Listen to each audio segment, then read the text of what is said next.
Kerry this afternoon. Massive support down for the day. Why wouldn't there on such a special day for them? But Kerry too will have their welcome, you can be sure, when they come out on the pitch, because it's their first appearance in a semi-final since 1986. Remember that as well. But joining me in the presentation box to look forward to this big game is Paddy Cullen. Paddy, you're very welcome. A great cheer for Down. Yeah, great cheer. Memories of Newcastle during the league when we beat them by 9 points. You know, now they're in the All-Ireland semi-final. But it's great for them. It's great. There's great support there, and it's great to see the black and red flags flying there. It's great. I'm looking forward to it. Well, the cheer that's gone up again, Paddy, is again from the Down supporters as their team come down here towards us at the Hill 16 end, and a mass of black and red colour all around Croke Park. Now, always traditionally Kerry people don't travel as much with semi-finals. In years past they didn't have to, because they were always expecting to be in the final. Mind you, there is a reasonable Kerry support here today as well. I met an awful lot of people up from Kerry yesterday who've come because it's been 5 years since they were here. Yeah, I think it's different now because it's a brand new Kerry team. The era of, you know, the great Kerry team as such is gone. So they're now expected to see, you know, the young crop coming up again to make another great Kerry team, God help us. Well, there might be a great Dublin team there to challenge them as well in the years ahead, Paddy. We are a great Dublin team. All right, Paddy, you know, you mentioned the great team of the past, and there are one or two of those guys, of course, still on the team, particularly, I suppose, Pat Spillane, Jack O'Shea, Charlie Nelligan in goal, and to a lesser extent, Tom Spillane. But I suppose if you were to pick somebody of the four, and here they come, and there's Jack and Tom after him, as the Kerry team comes to their support. Well, I think it's a great day for Pat Spillane. It has to be, you know, he's into a brand new cauldron altogether now, and he's going to enjoy every second of it. He must have thought indeed, Paddy, that he would never see an occasion like this, because when Cork started to dominate in Munster in 1987, I'm sure somebody like Pat wouldn't have expected to be back here again. Well, he's a great character insofar as, you know, an awful lot of people don't know him. Yes. I've been down in his area a few times, and you know, he's been plugging away and always dreaming. I mean, he's a bit of a dreamer as well. Well, he's got a gym out of the back of the house where he trains privately. He does, actually. Really? And really works on that knee because it's given him such a problem. There he is. You know, the thing I love about Pat Spillane, I think I admire him more than any other footballer. One of the reasons is, you know, he tells you that he shuns publicity and he doesn't really like all that side of it. And he loves it. He loves these occasions. He lives for Croke Park. Well, he's another publican. I mean, all those guys are the same, aren't they? He loves it, I know. He just won't admit it. Right, Paddy, let's consider Kerry's chances in this final. Now, it's hard to know how to read their form. They were magnificent against Cork. They were a little bit more unsure in the Munster final against Limerick. What do you think of this present Kerry side? Yeah, it's very difficult to know because, again, going back to the league, and people say the league doesn't matter, but it does matter. You know, we gave them a fair trouncing in the league. Maybe they learned by it, but then they took the All-Ireland champion, so what can you say? Yeah. You know, today is a day of reckoning for both teams. I think the big problem is going to be both sets of backs.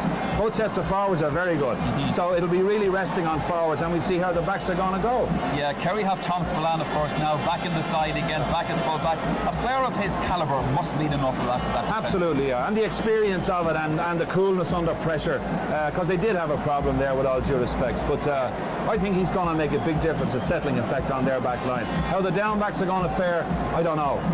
You have Jack O'Shea and those lads up front, Spillane, and you know, it's going to be tough up there. Well, Paddy, as the opposing teams have their kick around before they go to the main action of the afternoon, we take another commercial break, but do stay with us. The All-Ireland semi-final coming up after that. The All-Ireland semi-final since 1968. Joining me in the presentation box at the moment, apart from Paddy Cullen, is Donal O'Grady, who was watching that minor game. Donal, looking forward to this senior match, the Down team, an exceptional set of forwards if they're allowed to get into their stride. Well, I think even going back to the 60s, Michael, they were always very stylish. They were a great team to watch, and going back to the early 60s when they won the All-Ireland there, Harry Doherty, Jimmy Carton, they were all players with style and class. And Mickey Linden and Jimmy Carton, I suppose, James McCartan in the two corners, two very classy, pacey, speedy players. But I think today Kerry will have trouble with them. But what it depends on basically is the type of ball that they get played in from their midfield and their half back line. It all depends on how Kerry can work in midfield and how their forwards can work to stymie the down half back line. And if they can get, we say, not allow the down centre fielder and half backs to play good ball in, well, that's half the job done. Donal, before we go to our commentary of the match, briefly from both of you, a prediction on the outcome. It's very hard, really. I mean, the thing is, we don't know what respective provincial campaigns Kerry came up Munster. No, but I mean, we'll just say historically maybe he might go for Down. Paddy? I didn't think he was going to go for anybody. I'll go for Kerry. Well, just to balance things up then here in the presentation box, I think I'll stay neutral myself for this one. Let's go to our commentary then of the All-Ireland semi-final, Kerry and Down. Let's join Colm O'Rourke and Ger Canning. And it's a splendid setting, as you'll gather here. A crowd near to 30,000, I imagine. And you've mentioned already the great Down support that's here this afternoon. Down come to Croke Park with a glowing reputation, and it's hardly a surprise that they retain the same 15 as that which soundly beat Donegal in the Ulster final. Backboned by Paddy O'Rourke at centre-half back. The selectors once again up for a Barry Breen, Eamon Byrne's midfield pairing. Their main attacking weapons have been Mickey Linden, outstanding in the Ulster Championship, and Ross Carr, the converted defender who's teased and tormented the best up north. So as they go on parade, Kerry are pleased to welcome back Tom Spillane to what looked a highly porous defence against Limerick. And in the reshuffle, Kieran Culhane moves to corner back with Sean Burke starting at right half, while impressive newcomer John Cronin joins stalwarts Jack O'Shea and Pat Spillane at half forward. And any loose marking or indiscipline by Down may well be penalised by the assured kicking of Maurice Fitzgerald. And Maurice Fitzgerald is there in that colourful setting. There was a suggestion he might not play because he was down with a heavy cold during the week. Connie Murphy has an ankle injury, but you'll hear all these kind of stories in the build-up to a big match that various players are not quite fit and able to take their place. But rest assured, both sides unchanged from the selections made earlier in the week. Well, Colm O'Rourke, we're watching Pat Spillane there as part of that exciting and colourful parade, and what a great performer he's been right down through the years.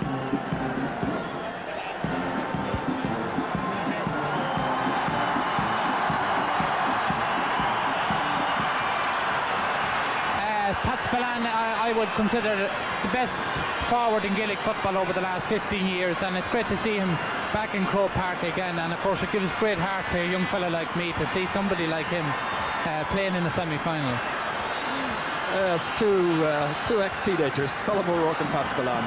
Paddy O'Rourke, the Down captain, leading what has been a very impressive side throughout the Ulster campaign, and they have the weight of expectation resting heavily upon their shoulders this afternoon. Impressive victories against Derry and Donegal has resulted in their enjoying, and enjoying is the word, the mantle of favouritism this afternoon. Young and old are here, and that looks like a Down supporter. And Pete McGrath. Pete McGrath is the Down manager. Whenever the northern sides come down here to Croke Park, it always seems to me they bring their own bit of colour. Remember the sights in the past few years of Tyrone here in '86, and I remember Armagh back in 1977. The Brazilian team must be around somewhere, but there's a Brazilian flag in there. Or why not? We had some Laois fans yesterday with, I think it was an Italian Novanto flag.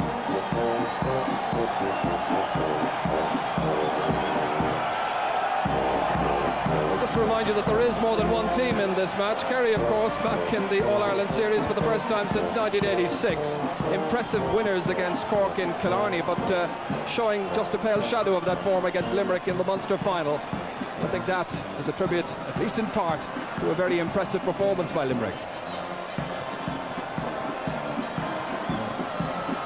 Kerry today figuring in a 69th All-Ireland semi-final. They've won 48 of those and held their opponents goalless on 31 occasions. It's Down's 11th time to contest the semi-final, and they've won 3, lost 7 of the previous 10. Many young faces in there. It's Connie Murphy walking out of picture.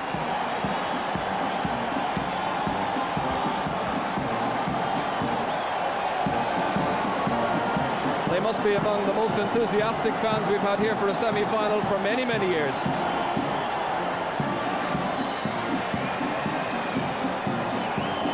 So a terrific setting. 20 degrees Celsius, the scoreboard indicated.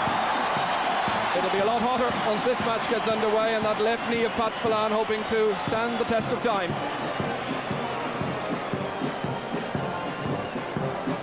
So after an impressive build-up, let's hope now that the match lives up to its billing, as Paddy O'Rourke has the final words of advice for his team from the now traditional huddle.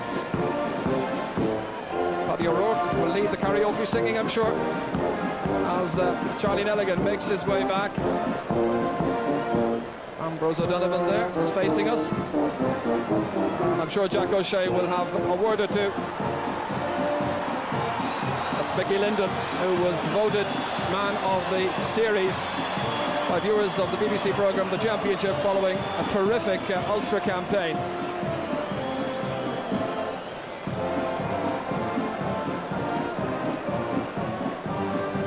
Certainly of great pace and tight control, which allows him to run at defenders, and the Kerry defence in particular this afternoon is going to come under the microscope, and people will be examining and seeing whether or not the selectors have got the positional switches right.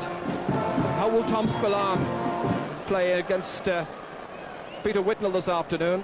Ross Carr, once a defender, once a midfielder, now standing like the others for Aaron Levein.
So a quick recap then on this down team, and that forward line in particular. We're really looking forward to seeing how Ross Carr, Greg Bainey, Mickey Linden and James McCartan will make out.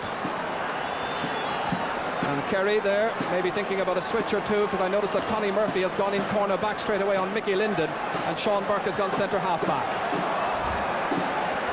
Well, it's been a busy weekend for Tommy Howard. He refereed yesterday's Leinster final, now taking charge of this All-Ireland semi-final this afternoon. I suppose that's what you could call a productivity deal.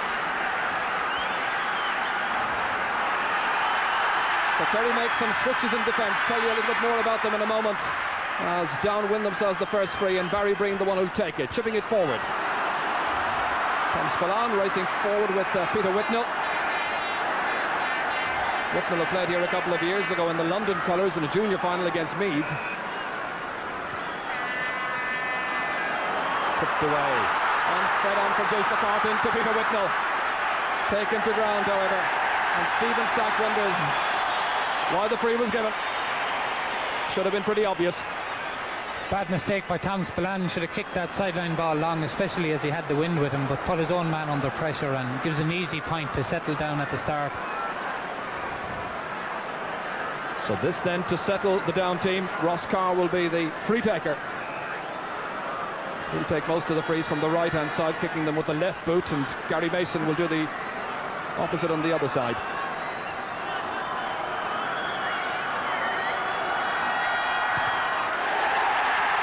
That's stretched in neatly, and Down enjoyed the lead. Referee going back for have a quick word with the umpire back there.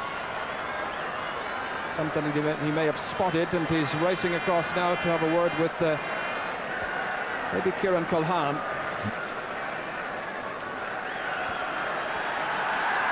Culhane is playing right half back, marking Gary Mason. So Connie Murphy left corner back, Sean Burke centre back, and the two wing backs Culhane and Nix. Eamon Burns. Paddy O'Rourke here, heading it forward towards Whitnell. Just trying to keep that movement alive. Greg Blaney. An electric atmosphere in Croke Park as he plays it inside. It's cut out by Stephen Stack. Tom Spillane, the kick into the centre towards his brother Pat. That's Brendan McKiernan there going across, marking the shoulder by Eamon Burns. A little pile-up developing, and the referee signalling that it's going to be a free in for Kerry. Eamon Burns, the one who is operating in the centre of the field alongside Barry Breen.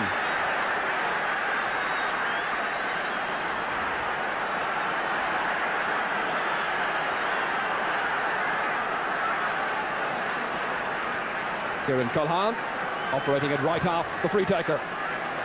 Good long lengthy ball down towards Nola Mahoney, who's moved inside there, but nobody able to contain it.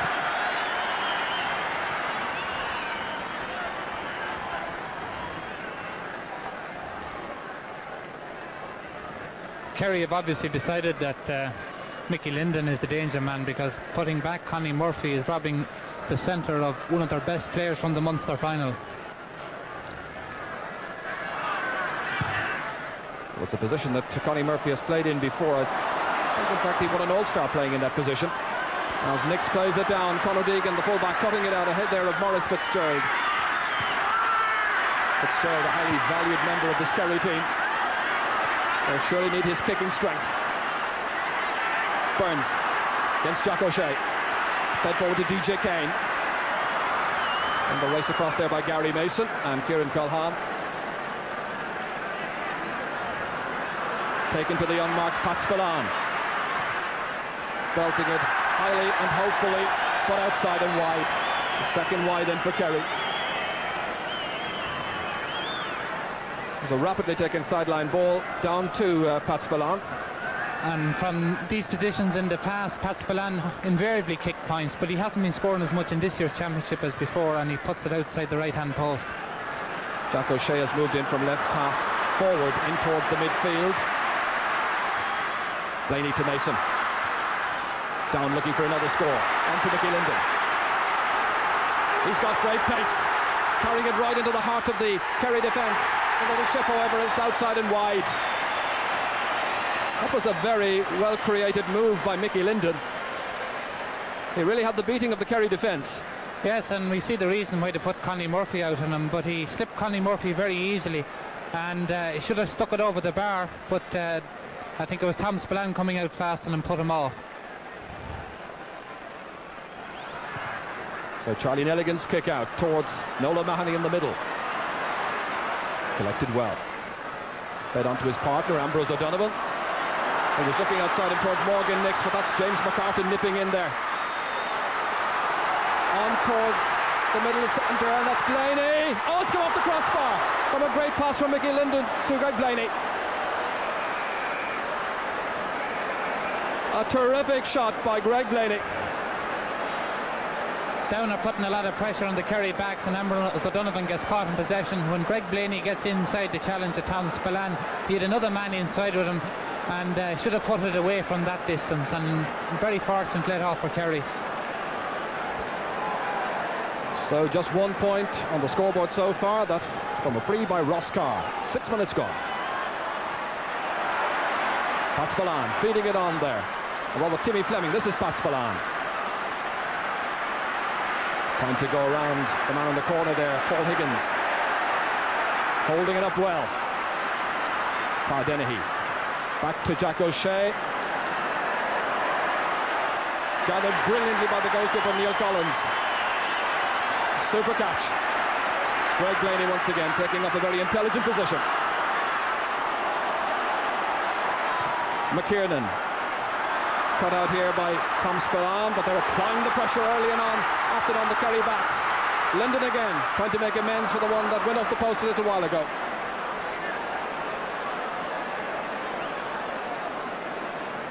Timmy Fleming, wearing number 15, but way back in a left corner back position. Nola Mahoney can't cut it out. It's gone to Mason. Support from Barry Breen. Tom Spillane having difficulty containing Whitnall, and it's on towards Linden, and he's taken down, and it's a penalty. A penalty for down. What a dramatic start to this match. No question about it, Colm, I think. Down forwards causing all sorts of problems with the Kerry backs, and the ball goes in. Tom Spillane just gets there to punch, doesn't get a clean punch. And then when it breaks inside, it's a race, and of course Linden is the fastest man around, and he just gets there a fraction in front of Charlie Nelligan, and Charlie takes him out of a definite penalty. This from behind or from the other angle here. Yeah, so the ball breaks inside, and of course the pace of the down forwards means that Mickey Linden is able to get in faster than anybody else, and even though Charlie Nelligan is just out, he's just a fraction late and takes the man. So Mickey Linden placing the ball in the 8th minute of the first half. Charlie on his goal line. Well, they already look like they've settled down well, this down team. This would really settle down the nerves.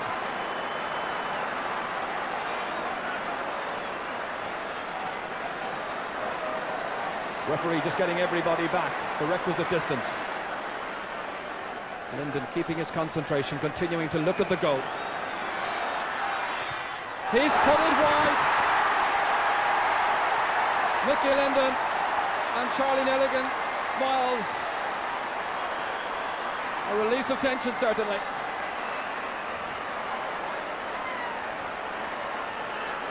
And that's a bad blow for down. Mickey Linden is normally a very reliable penalty taker, but not only kicks it wide, but a long way wide, and it's a real let-off for Kerry. Down have had them under pressure for 10 minutes, but have only one score on the board for all the pressure they have had on the Kerry defence. The history of the All-Ireland series is, I'm afraid, littered with Ulster teams who've come here, got penalties and missed them. Nola Mahoney. A let-off for Kerry. They respond quickly. John Cronin playing it inside towards Maurice Fitzgerald. Can they score at the other end? They have! No! Just kept out somehow. Still pressing forward. Jack O'Shea. Pat Spillane. Well, that was a lead off for down. Now it's Timmy Fleming. Belting in. Held with some difficulty and lost. Off the post again. Maurice Fitzgerald was out of luck. That's Pa Dennehy. And the referee signalling that it's going to be a free out for down, who were in trouble twice in that last couple of attacks. Ooh, Neil Collins with a touch of the jitters. An amazing series of let-offs for down. First of all, Maurice Fitzgerald gets through, loses control, but flicks the ball as Neil Collins comes out to him, hits the bar. Neil Collins gets his hand to it and up against the crossbar. A lucky let-off.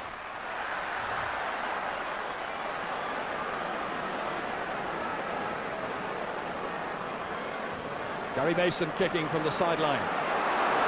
James McCarthy trying to steal inside. It comes back to Whitnell, trying to set up the chance for Linden. It was well marked. This is Whitnell, and that's a goal at last. A beautifully created, beautifully taken goal by Peter Whitnell. 10 minutes gone. He didn't score in the Ulster final, but he's made his presence well and truly felt. What a super goal. Initially he played it onto Linden, who was really well marked. The goal that has been threatening for a long time has finally arrived. Well played by Peter Whitnell inside, but gets the rebound and with his left foot puts it away. Not as well known as the other two members of that full forward line, but still capable of scoring. A dramatic opening to this game. Timmy Fleming. Kerry yet to score, remember. Maurice Fitzgerald there against Conor Deegan. Referee going in there to ensure that the free kick can be taken. A sliding challenge. And Fitzgerald, of course, was down with a bout of the flu in the middle of the past week, so hopefully he's fully recovered. This shows the versatility of Maurice Fitzgerald as the free taker, kicking with his left foot, even though he normally kicks with his right. Down off the post. Pat Spillane in the follow-up action has put it over the bar for Kerry's first point, and it's taken the Grand Master himself, Pat Spillane, to record that score.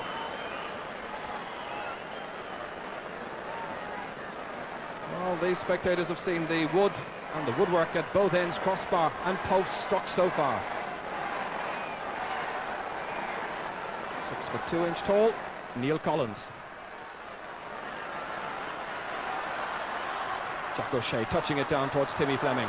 John Kelly is the down man inside towards Ross Carr. Down with the free. Morgan Nix is warned by referee Tommy Howard. towards Greg Blaney.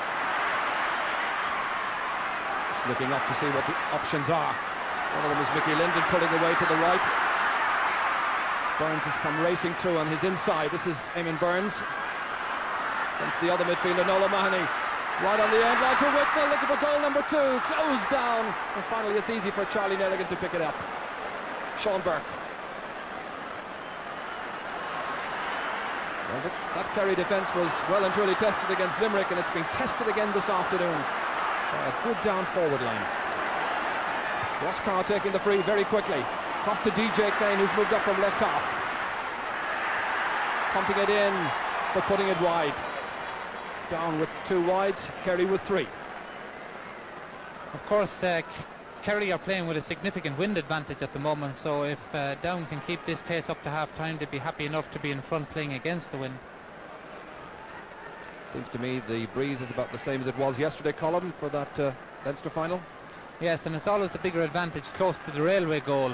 Up near the canal goal, the wall at the back tends to block it a bit. The 11th free kick in this match.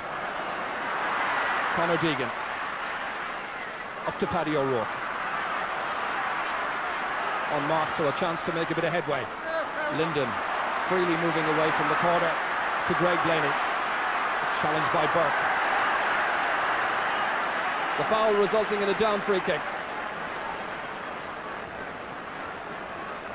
I think Kerry would be better off if they went back to Connie Murphy marking Greg Blaney and maybe Sean Burke and Mickey Linden, because the way things are at the moment anyway, both of the players that were changed are getting a bit of a roasting from the down forwards. So, as we mentioned earlier, from the left-hand side of the field, it's going to be the right-footed Gary Mason who will kick it.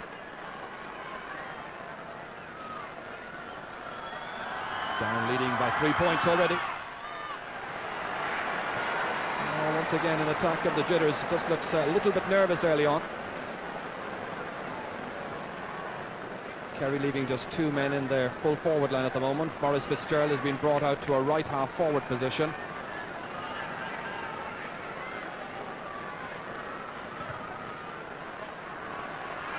So Kerry then depended upon John Cronin and Pa Dennehy up front. Poor kick by Nola Mahoney. Belted back in towards Mickey Linden.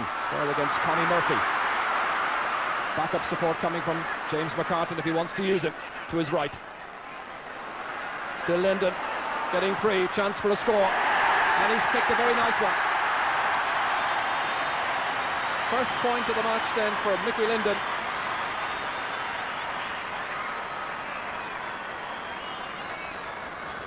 And even though Linden jumped for that ball with the back, he was still the first man to get to the breaking ball afterwards and turn and kick it over with his left foot. Charlie Nelligan today playing in a 10th All-Ireland football semi-final.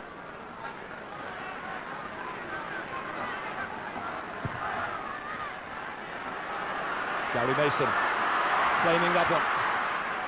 Again, Whitnell making a good run across towards his left-hand side. Is followed over there by Tom Spillane, who's supported by Stephen Stack. Somehow gathered by DJ Kane, who slipped initially. Connie Murphy can't hold it, but he was pushing. So Mickey Linden wins himself the free.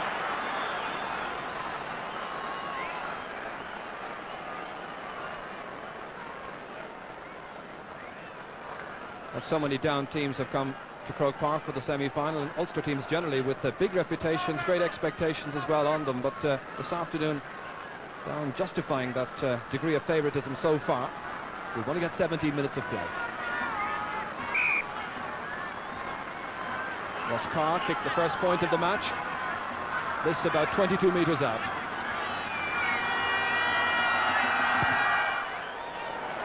He's put it wide.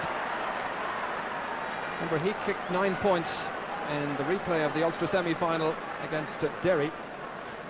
Wasn't quite at his best against Donegal.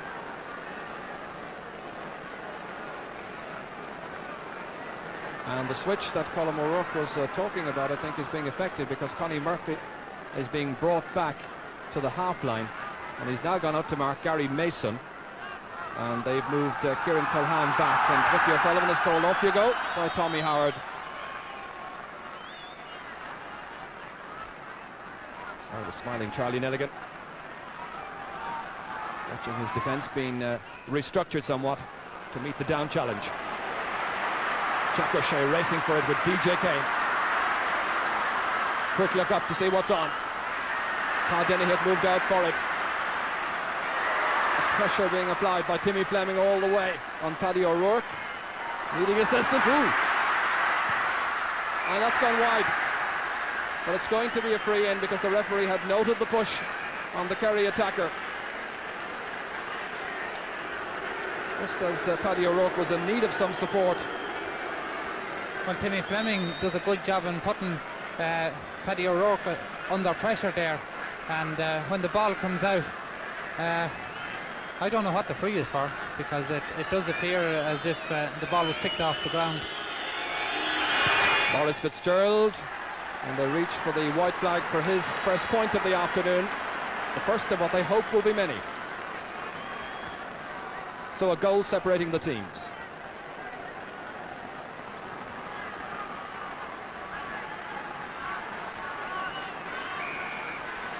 Neil Collins here, following in the footsteps of Pat Donnan and Declan Murdoch. A very wild kick out with the wind not helping it, no doubt.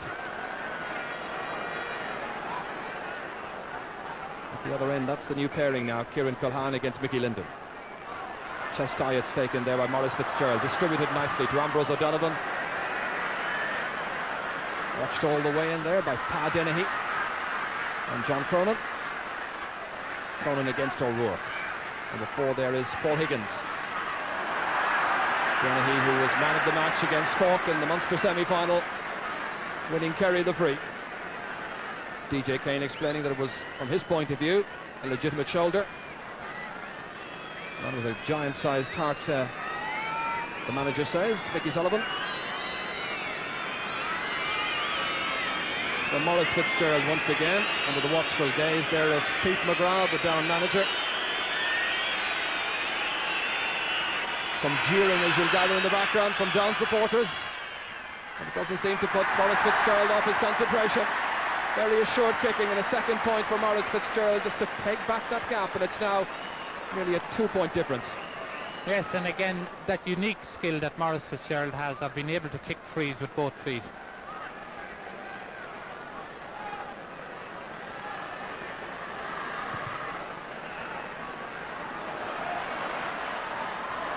Ambrose O'Donovan, seeing that Nola Mahoney was in some difficulty, went back that time, but it's down possession, picked off the ground. Picked up by Eamon Burns. Those were a great traditional club there, Bryansford in County Down. Once played in the club final back in 1971, I think, against East Kerry. Ooh, a high challenge. Greg Blaney on towards Linden. Culhane in some difficulty. Stack trying to get goal side there. As it's fed back to Mickey Linden from James McCartan, comfortably gathered by Charlie Nelligan. Nola Mahoney, basketball star as well as Gaelic football star. Connie Murphy now in a changed role. Pat Spillane taking the shoulder from DJ Kane, getting by Greg Blaney. Gathered here by Barry Breen. Lofting it forward towards Mickey Linden once again. Being given a lot of space right now by Kieran Culhane. Able to set up chances, and it's taken neatly in his stride by DJ Kane. And the referee, I think, has whistled up, not allowing the advantage, as Tom Spillane acknowledges to referee Tommy Howard that it was his error. And Tommy wants a little bit more action than that. He's going to issue the lecture. That's the move. Well, again, Mickey Linden is causing a lot of the problems there. Got a lot of space. DJ Kane got inside and Tom Spillane took him out of it. It wasn't a particularly dangerous tackle. Tom Spillane then getting back in front of Charlie Nelligan to offer his assistance. Ross Carr will be kicking. Missed one or two. And this one gets inside. Nicely delivered for his second point this afternoon. Once again, a goal separating the teams. Down having led from the outset of this game, which is now in its 23rd minute.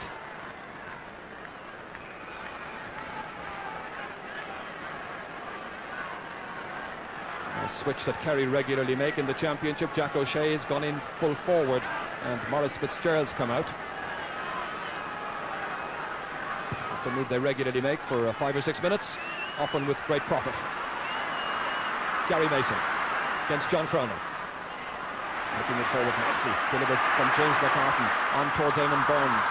Scramble for possession, Greg Blaney now. Mason once again getting by the challenge there of Connie Murphy. The industrious Mickey Linden into the centre. Nicely cut away, however, by Morgan Nix, who's showing the downman a little bit of it, and then flicked it away, but rather aimlessly.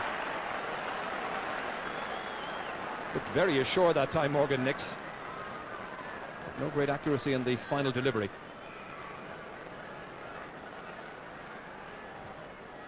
Darted infield towards Greg Blaney, fisted away by Sean Burke towards the aforementioned Maurice Fitzgerald, back there now in front of his own 20-metre line. Followed by John Kelly, takes the free himself quickly to Timmy Fleming. It's a dead ringer for Pat Spillane.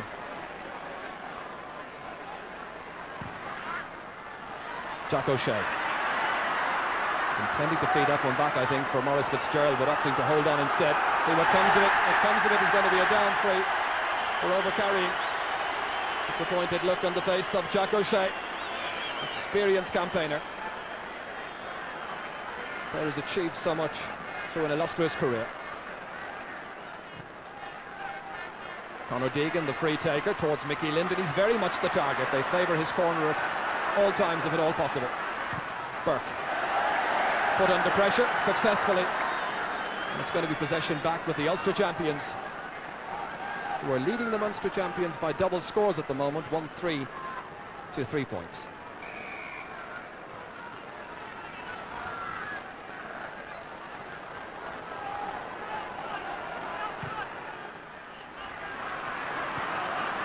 Spillane trying to nurse that one away from Peter Whitnell, hoping it might go wide. Cole pokes it away only as far as Greg Blaney.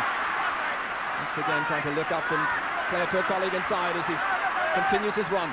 Linden's available. And that's tailed away. For a moment it looks like it was on his way, but at the end, the breeze definitely carried it. And down injured, that's Greg Blaney, I think. Or is no, it's Peter Whitnell. Another very good chance of a point for Down. Greg Blaney was being pulled by the jersey there. When he gets it back to Mickey Linden, he has a go with his left foot, but the wind is carrying the ball across the canal goal and it goes wide there on the left hand side. But Down can't be satisfied with the amount of scores they have, considering they have been more or less totally in control of the first half. Down's medical officer is Dr. John Gribben. So the ankle then receiving some attention, the magic bottle as well being utilised by the physio. Kerry scored a goal in his debut, which was at Páirc Uí Chaoimh against Cork. There's the mark on the leg. A debut back last October. Kerry also played soccer with Bangor and Chimney Corner. I think it was on the books of Coleraine before Pete McGrath signalled his intentions to include him in the Down team. Mickey Ned, as they call him, Mickey Ned O'Sullivan, Kerry manager. I'm sure he's feeling the pressure that his team is feeling. Kane towards Greg Blaney, transferred rapidly to DJ Kane. A feature of the first half, they don't hang about. Pat Spillane, a terrific interception and a fine run forward. He's made a good 40 yards. Towards Jack O'Shea. Jack transferring it back towards Ambrose O'Donovan. Kerry needing a score, keep neatly in touch, and that they've got. 3 men involved in a lovely attack, and Ambrose O'Donovan acknowledging what a good move it was. One of the best points of the game so far. Simple, yet brilliantly executed.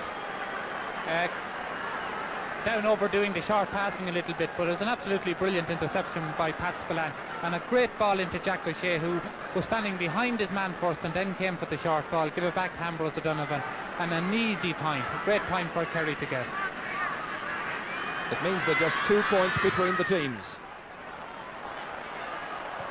So as the sun once again makes its appearance here at Croke Park, Timmy Fleming attacking, closed down by Ross Carr and Conor Deegan. Free kick.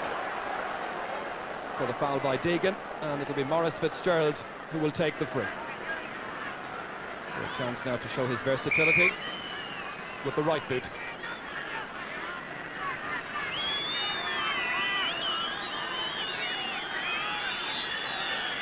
Quite an ambitious kick. I wonder will he go for a point or up to lob it, and he's going for a point, and he struck it superbly. 1 point is the margin. Maurice Fitzgerald has got a third point from a free, and the Kerry fans salute what is a magnificent kick. A huge distance out, and that's the position. Kerry very firmly on their way back, thanks to the kicking skills of Maurice Fitzgerald, and the down defence will have to be more disciplined. They can ill afford to give away scoring chances with a player like Fitzgerald about. Conor Deegan there, the down full-back in need of a drink of water from the magic bottle. Kerry have dragged themselves back into the game with a couple of nice points, and there's a lesson for the down backs not to be fouling within 50 yards. Down making a change in their half-back line. Pat Spillane has been marked now by DJ Kane right in the centre, and Paddy O'Rourke has gone across left half-back. Timmy Fleming punching it on towards Jack O'Shea, who sneaked inside the full-back. Conor Deegan, a goal chance, always put it wide. It was a terrific run by Jacko. Conor Deegan was beaten for pace. Ball came in here from Sean Burke, and Kerry are going through a very good patch at the moment. Lands inside and is punched on there by Timmy Fleming right into the path of Jack O'Shea, who's going straight through, and holds off Conor Deegan, and from about 12 yards out puts it badly wide. Kerry now fighting for the ball in midfield. Noel O'Mahony, more influential at this stage, taking the transferred pass back from Jack O'Shea. Blocked on brilliantly, however, by Gary Mason. Picked up here in the centre by Ambrose O'Donovan. Fed outside by Pat Spillane. Referee says play away. The ambitious kick by Spillane going to the right, tailing away to be Kerry's fifth wide of the first half, equaling Down's tally so far. So 5 minutes to go to half-time. An intriguing semi-final. I'm sure they're enjoying it.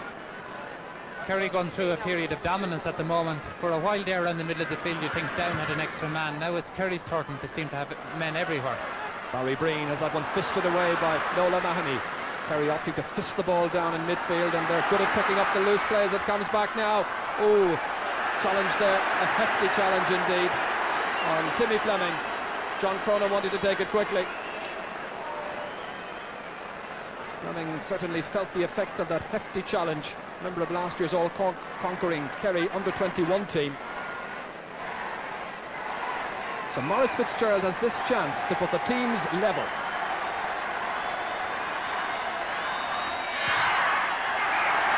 Very assured kicking once more, and so the sides are level with just about 4 minutes to go to half-time.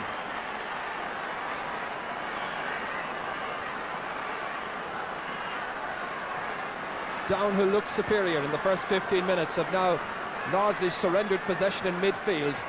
A problem area for them just now. Kerry taking their chances.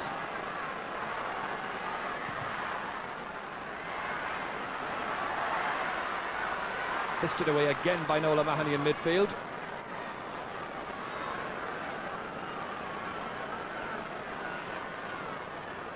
Pat Spillane getting the better of DJ Kane there, who has been marking him in that switch with Paddy O'Rourke out to the wing. Conor Deegan, the full-back, gone across to take the line ball. And he reaches Sean Burke. Up to Jack O'Shea, who was unmarked momentarily. Transferred back to Maurice Fitzgerald. Kerry has not been in front of this game so far. Can this be the moment? It is. A fifth point for Maurice Fitzgerald, the first from play, and Kerry go into the lead by 7 points to 1-3. The Down fans, probably in a majority here at Croke Park, I'm sure rocked by the last few minutes. What's happened to their team, they're wondering. Conor Deegan badly caught there, about 30 yards away from Jack O'Shea when that ball came down. Even though Paddy O'Rourke, I could see him from here shouting at him to cover off, and it left for an easy point for Maurice Fitzgerald.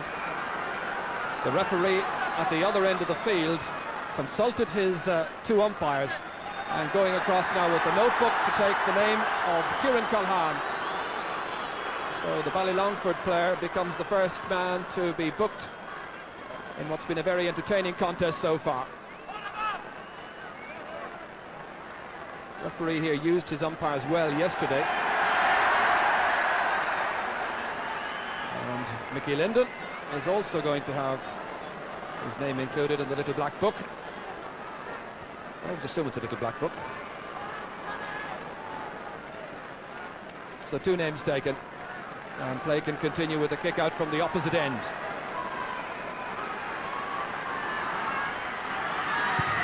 So in what is now a sun-drenched Croke Park, Pat Spillane fetching magnificently. Really doing well against DJ Kane, as you said earlier, Colm O'Rourke. Yes, a surprising move that to have DJ Kane and Pat Spillane. I would have assumed that Paddy O'Rourke at centre back would be a stronger man all round to play on Pat Spillane. This free from 60 yards too is very much within range for Maurice Fitzgerald with the win. They lead by 1, remember.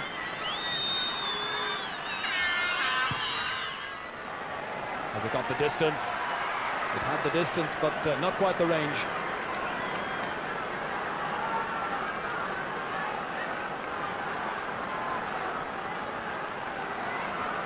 So just about a minute then to go to half-time, and that's a reminder of the scoreline.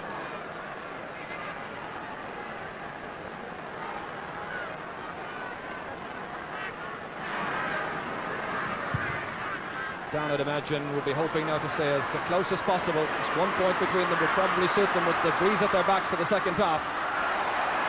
And there was a jersey pull that time on DJ Kane, so it's going to be a free from where the ball lands. Greg Blaney taking it quickly towards Mickey Linden, losing his balance. Prodded away by Kieran Culhane. Kerry get the free. Sean Burke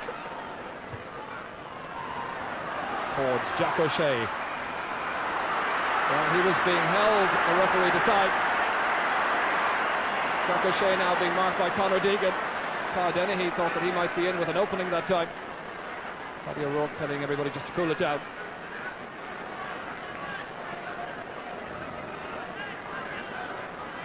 So Kerry have a free kick as the game ticks towards injury time in the first half. And this can put 2 points between the teams. And down for all the football they have played, now find themselves going in at the break a couple of points behind probably with this free, when they could have been 4 or 5 points up with the number of goal chances that they created. Curled in. Does it curl insufficiently? No, it's gone wide. A costly miss. And when you consider that the wind is quite an influential one and it'll be behind and supporting down for the second half, they really needed more than 1 point, you feel, at half-time. Is that 1 point lead going to be sufficient? Neil Collins kicks out at the end of the first half, which was largely entertaining, featuring a goal for Peter Whitnell after 10 minutes. Down certainly looked a superior force at that stage, but through the kicking skills of Maurice Fitzgerald, they've come back with a vengeance, Kerry. 5 points in all has been his tally at the end of the first half, which Kerry go in leading by 1. It's Kerry 7 points, down 1-3. Yes, and we're still a long way from knowing who's going to be into the All-Ireland final out of this particular match. We'll be discussing that first half with Donal O'Grady and Paddy Cullen right after the commercial break. Don't go away. Welcome back to Croke Park again. So at half-time in the senior match, Kerry leading down by that single point, and at the moment the crowd here, which is largely a down support, it must be said, are being entertained by the young children of the national schools from all over the country and giving an exhibition of the skills that we are sure will grace Croke Park again at some stage in the future when these players are all a little bit older. Well, let's look back then on that first half with Paddy Cullen and with Donal O'Grady, our 2 guests in the studio here. Paddy, an interesting first half to say the very, very least of it. Yeah, interesting. Plenty of woodwork stuff. But Down played copybook football. They were tight at the back, they hunting the breaks in the middle of the field, getting the ball in quick to the forwards. Everything was perfect, except they didn't put it on the scoreboard. Kerry were in 6s and 7s at the back. Greg Blaney was doing an awful lot of damage. Then Kerry got on top. I think Down lost a bit of concentration and Kerry have come back into it. Then there is a strong breeze there, which we can't forget about either. But I think Down, should have, 7 points more on the board. Yeah. missing a penalty as well. So, you know, it's going to be, as you say, it's nobody's game and it's everybody's game. So who's going to win? I don't know. I still say Kerry. All right, John O'Grady, let's have a look at this goal for Down, because they threatened this for so long. Eventually it did come for them. Yeah, Peter Whittle punched the ball and Mickey Linden, lovely tap back, and he stuck away in the corner. Great goal. And at that stage, Down were flying and it looked as if they were going to run all over Kerry, but things didn't turn out that way. Yeah, it was no surprise to us, mind you, it has to be said, that Down were going to be like this in attack, because we made this point before the match that if the forwards got the supply of ball, that they certainly have the talent to do it. Well, their full forward is very busy. They're very fast off the mark and they were giving the Kerry rearguard a terrible time. But they stopped all of a sudden. The half-backs had to come up, began to play short ball, and really they should have pumped everything into the full forward line, I felt. But they began to stop, play around the middle, and bit by bit, as Paddy said, Kerry came back into it. Well, Paddy, as you know from experience yourself down through the years, Kerry don't lie down to anybody. Mind you, they needed something to lift them in the game at that stage, and they got it from Maurice Fitzgerald, who's scored some fabulous points. He has, yeah. This one in particular. This one is brilliant. I mean, he's up against the wire. Talk about going to the wire. This is a brilliant point. 5 yards from the sideline. And the thing that struck us when he was taking that ball, that there was no fluke about this. I mean, he looked up, he saw those posts, he wanted that point, and by golly, he went and got it. He's very accurate both left and right, but that was a crucial point at a crucial time in the game, and that's the winning and losing the games. And talking about Maurice Fitzgerald, he has missed a few over the last few minutes, but it must be pointed out that Maurice has gone into this game feeling ill because he's had a virus during the week which will affect him. Yeah, probably will, but he's doing all right. I wish I had a virus and play like that. He's doing well. Donald, we've talked about the first half, but let's take a look at the second half and what we might expect in this. Now, Down have seen a situation where they've played most of the football and are a point down, so where do they go from here? Well, I think that they'll have to tighten up a bit at the back, cut out any little silly mistakes. They give away 4 or 5 silly frees, and they had little things like the full-back taking line ball and leaving his man completely unmarked in front of the goal, which cost them a point. DJ Kane went up the field, gave a ball straight to Kerry, man, they can only got a point. They'll have to do the simple things very well and be as tight as Kerry as they were in the first 10 minutes and fight like tigers like they did at that stage. Well, it's an intriguing situation that we look forward to in the second half of that match. It's a second half that you will see after this commercial break, so stay with us for that. The team is back out for the second half here at Croke Park, so obviously both sides making full use of the time available to them at half-time to discuss their tactics for the second half and figure it all out. A great buzz, Paddy Cullen, going around the ground here at the moment amongst the supporters, wondering what to expect in this second half. Surely Kerry will look at a situation now where they've got a pasting early in this game. They've steadied themselves to lead by a point at half-time, so they must fancy their chances as they come back out. Yeah, I think Kerry will settle down a bit better now. I still think Down have the ability, but Kerry have an awful lot more experience, I think, in those key men and the key areas. And they've settled and they believe now they can win. Joel, by contrast, Down now perhaps will have a little bit of a doubt over their own ability going into the second half. But if they can steady themselves again, I mean, they could win this game by 9 or 10 points. Well, I think what you said there really, Michael, it hits the nail on the head, because they got a lot of ball and they didn't take that extra little second to steady themselves, which would have been crucial. Now, it depends on what was said at half-time, but if the manager can settle them down and tell them, take their time and look at the situations and play the good ball rather than hitting the ball away fast as they did in the first half, they could be in there very well, and I expect them to do well in the second half. Joel, we just saw 2 men going through a shot there, Liam Austin and Ambrose O'Donovan, or Ambrose Rogers, I should say, 2 men that Down may call on in the second half if they are needed. There is a sub on the Kerry team. Let's get information about that as we go back to Ger Canning and Colm O'Rourke. We're looking at Jack O'Connell, who's been introduced by... not Jack O'Connell, it's Dom O'Line, I should say. Dom O'Line, who's been introduced, number 19, by Kerry for this second half from Castle Island Desmonds. A marking job required, obviously. And an interested spectator, my colleague Michael O'Hare, sports commentator, of course, and I think Michael in fact made his debut as a commentator doing an All-Ireland football semi-final, I think a match in Mullingar. Good to see him here.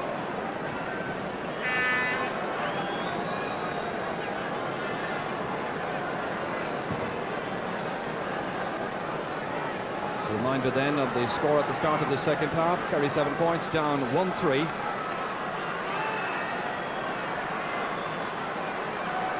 Just checking to see who the player gone off is. The second half starts with Dommy Line then in the Kerry defence. Ambrose O'Donovan towards Jack O'Shea. I wonder, did Connie Murphy come out for the second half? We look around their defence, don't see him. Connie had an ankle injury going into this game, and he may very well be the one who's been replaced by Dom O'Line.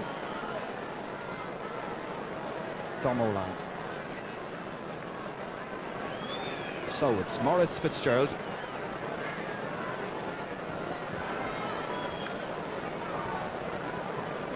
Breeze blowing across diagonally, if anything, at this stage.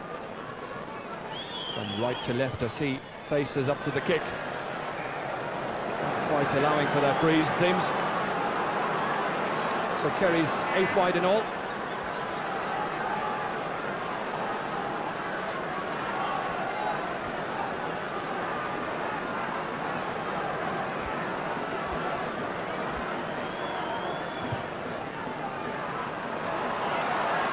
So the midfield exchanges bound to be interesting as Ambrose O'Donovan kicks it across towards Timmy Fleming's wing. Comes away from Brendan McKiernan, however. Greg Blaney trying to get down left-footed. Held out there by Tom Spillane, picked up by Stephen Stack, making progress there against James McCartan. Fisted out by DJ Kane, who seemed to injure himself.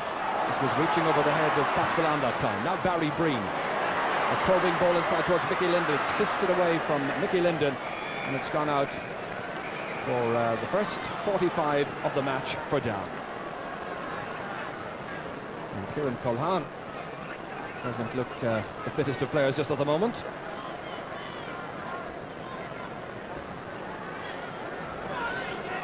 Not requiring attention. Gary Mason ready to take this 45.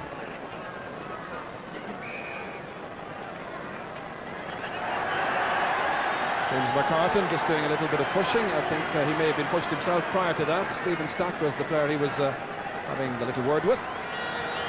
Mason will just get inside the left-hand post. No. So one wide apiece.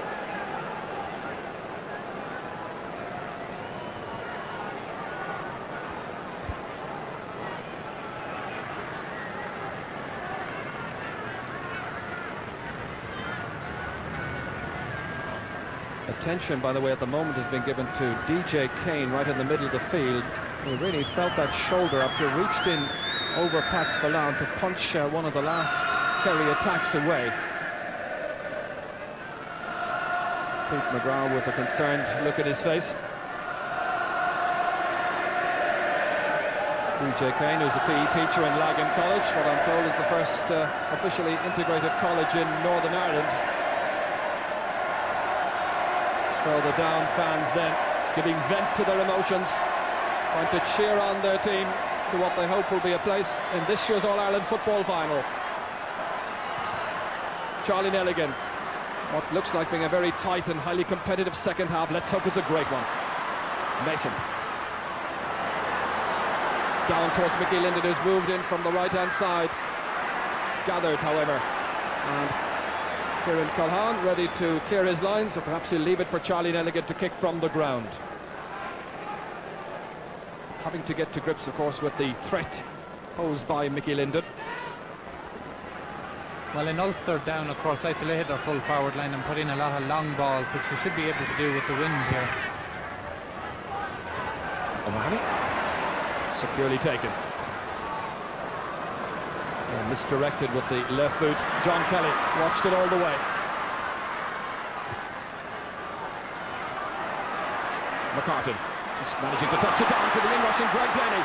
An opening here, Whitnell. Linden's available, comes finally off the legs of Culhane. Charlie Nelligan winning the race. Mickey Linden showing his pace to just get there. And in the end, the umpire decides it goes off Charlie Nelligan, but the referee in any case has signalled that there was a push in the back by Mickey Linden on Charlie Nelligan, and the outcome's going to be a free out for Kerry. Again, a goal chance for Down, which they have spurned, and that's about the 5th they've had in this match.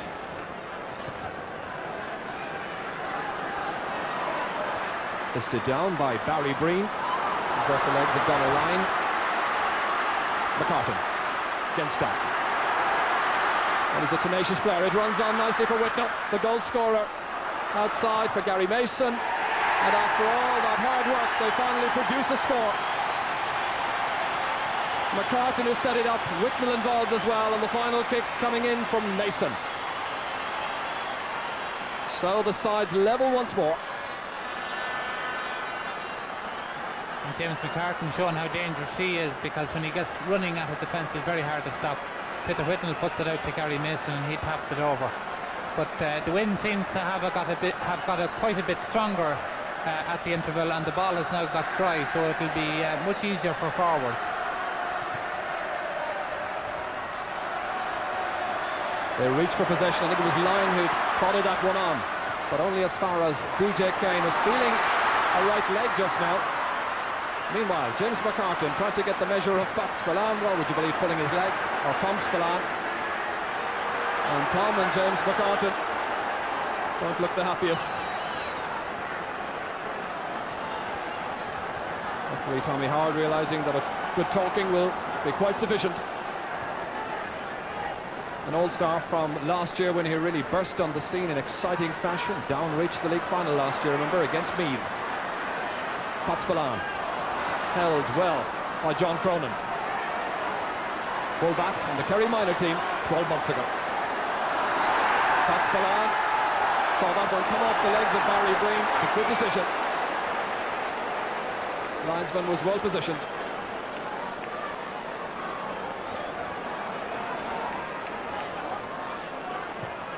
Spillane kicks. Well, not the most distinguished kick he's made so far this afternoon.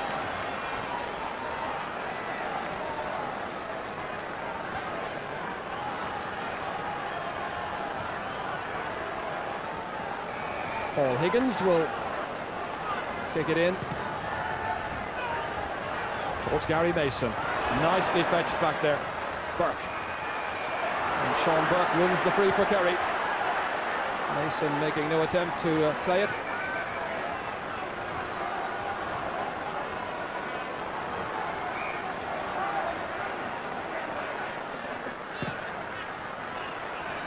Conor Deegan coming across to claim this one. Read it well. Mason again taking up a good position. By Sean Burke. Delivered across towards James McCartan, who's switched positions. Nolan Mahoney defiantly drives it out of the Kerry defence. Coming off the legs of Paul Higgins. Down for Ross Carr. Seemed to push his way forward that time. The referee says play away. Gary Mason. Nicely into the corner to Barry Breen. Right on the end line, trying to set up a scoring chance for Linden, or perhaps Gary Mason. And taken down on the 20-metre line by Sean Burke, the right half back, operating for much of the game right in the centre.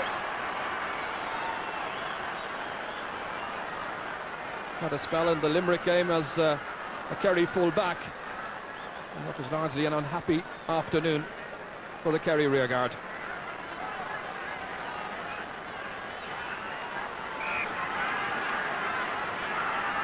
Remember, the teams are level. Charlie Nelligan calling out the instructions, making absolutely sure that Gary Mason doesn't try to sneak a goal here. And Mason is content to tap it over and give down the lead once more. His second score in what's a very tense and exciting All-Ireland football semi-final. Well, the down fans, many of them on the edges of their seats, it seems. There's a long way to go. We're only in the 10th minute of the second half.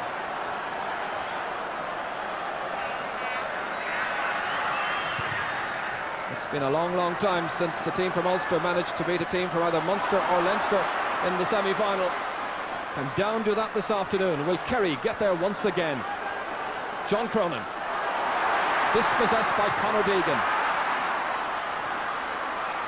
A race for possession here. Won by Whitnell. Belted it forward. Linden reading his intentions. Kept in place somehow. McCartan.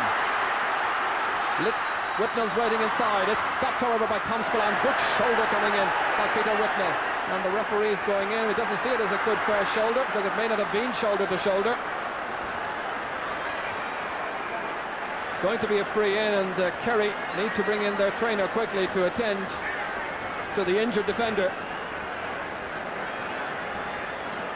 That looks like Stephen Stack down there.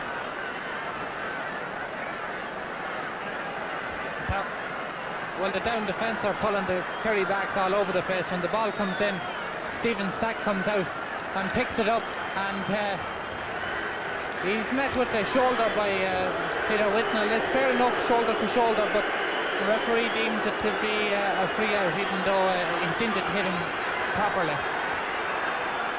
Stack happily back on his feet. Stephen Stack, who first figured in the Kerry defence as a wing-back, making his debut in the championship against Tipperary 5 years ago. 5 years on, this is the most important match in his career, the All-Ireland semi-final.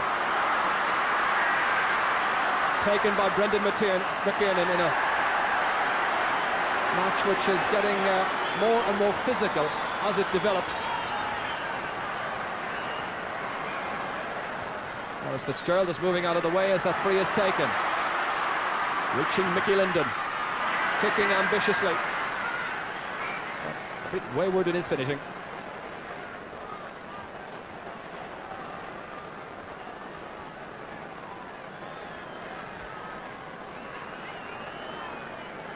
Down going through a very good patch in terms of possession, but not putting it on the scoreboard.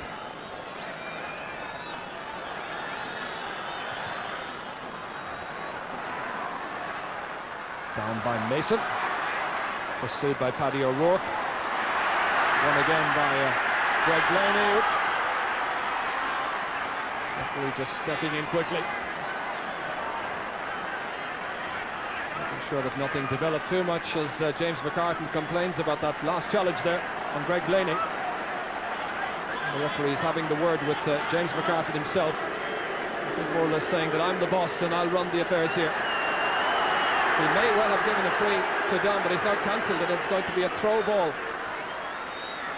Burns and O'Mahony, the players involved. Barry Breen loses it to Sean Burke. And that's going to be a down ball. Pat Spillane is the lone attacker by Kerry all this while as Down maintain the pressure, and it's Paul Higgins to belt it forward towards Whitnell. One again here.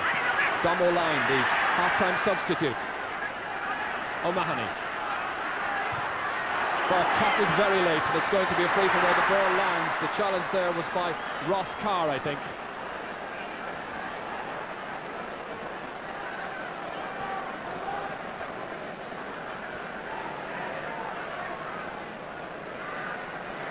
Silly thing to do there, because it puts Kerry into a very good attacking position when Conor Deegan was getting ready to clear the ball from the down backs.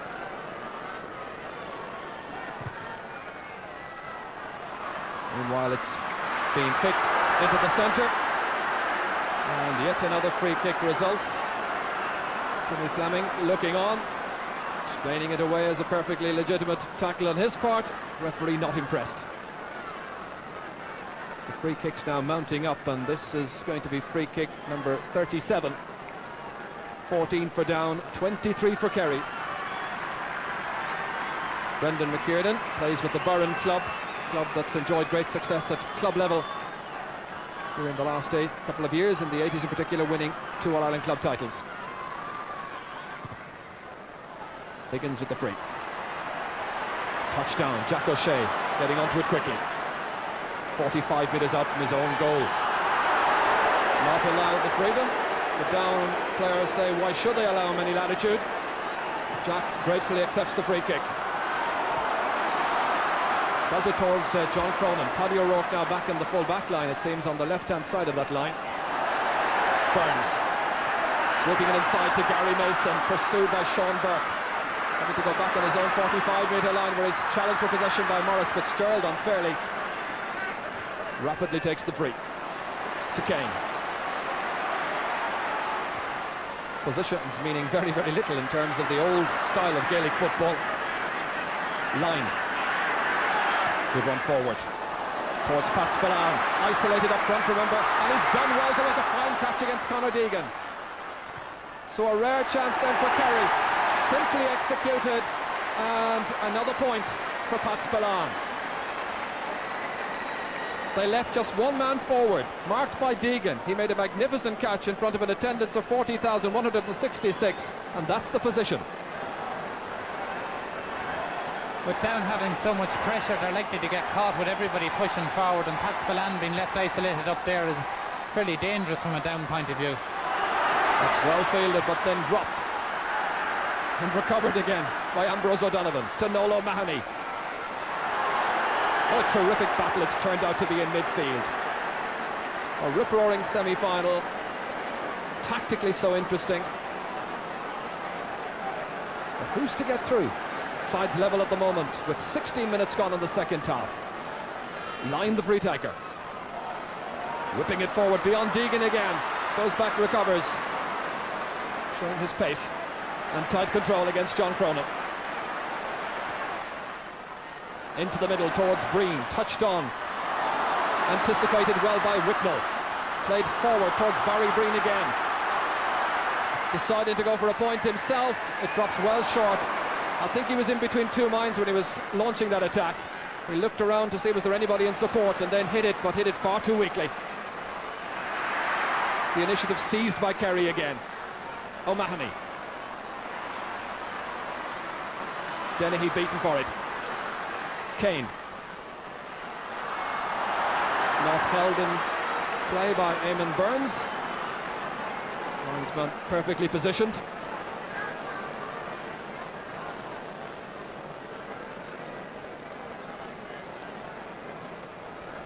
Barry Breen had a great chance there to give him Down the lead. He kicked a great point against Donegal in the Ulster final from a similar position, but that time left it very much short. Fisted down by Deegan against Pat Spillane. And a shoulder from Deegan on Spillane. So it's McKiernan across the line to Kelly. Read well by Morgan Nix. Space at a premium there against Ross Carr, Greg Blaney. And forced into carrying the ball out over the far sideline. But the referee was whistling and didn't like the nature of the Down challenge. So Nix wins himself the free.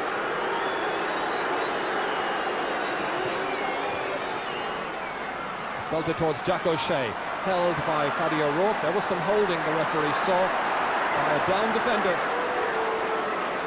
And so Paddy O'Rourke and his fellow defenders under some pressure once again. Maurice Fitzgerald going across to take the kick. So virtually a 45-metre free.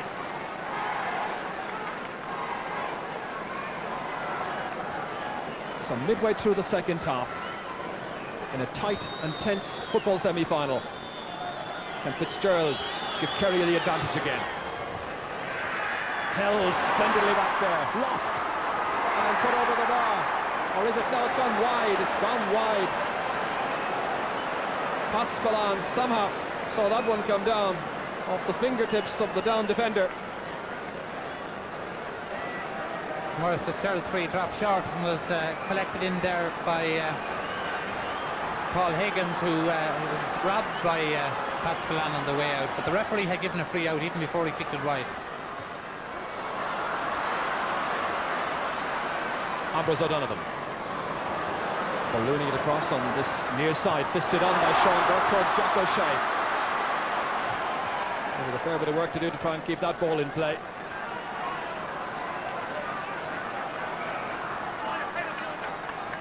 Paul Higgins in no particular hurry to take the sideline kick. Towards Breen. Ambrose O'Donovan does well. Barry Breen injured. Meanwhile, fed forward to Maurice Fitzgerald, who's got a gap. Fitzgerald going forward, closed down now by Higgins. Off balance as he hit it, and it's gone off the defender for a 45. Kerry's first 45 of the match. Down had one in the first half. A very good movement for Kerry. Ball coming in from Ambrose O'Donovan, switched into Maurice Fitzgerald, and the whole middle opened up in front of him. John Cronin was coming in from the left-hand side here, and he should have given him the ball. Instead of that, he kicks and it's half blocked and goes out for a 50. Barry Breen, I think, was injured in that last little bit of action in midfield. I remember there were two Down men competing there with Ambrose O'Donovan. Somehow O'Donovan managed to sweep the ball forward. a thirsty afternoon. Leo Griffin there in the background, long time associated with many fine and great Kerry teams. Nola Mahoney, fine player in his own right, and so many of these young players, I suppose, having to live with the comparisons of the legends of the past 10 years. And it's going to necessitate a little bit of on-field treatment for Barry Breen. Barry Breen was the meat in a sandwich there of Ambrose O'Donovan coming in from behind. But Down have lost the grip on the game that they had for the early part of the second half, and Kerry have come back very well. But Maurice Fitzgerald's free-taking hasn't been as good as usual. Only for that they would be a couple of points in front now. So the running repairs have been done to Barry Breen. It looks a curious sight.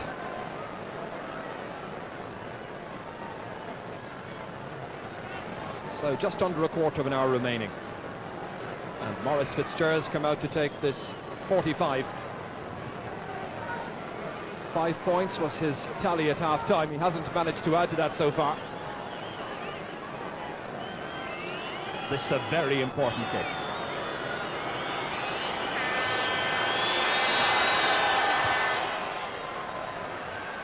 And it comes down off the upright. Timmy Fleming feeding it back. And Pa Dennehy sees it come off the upright yet again. How unlucky can you get? Twice they hit the upright.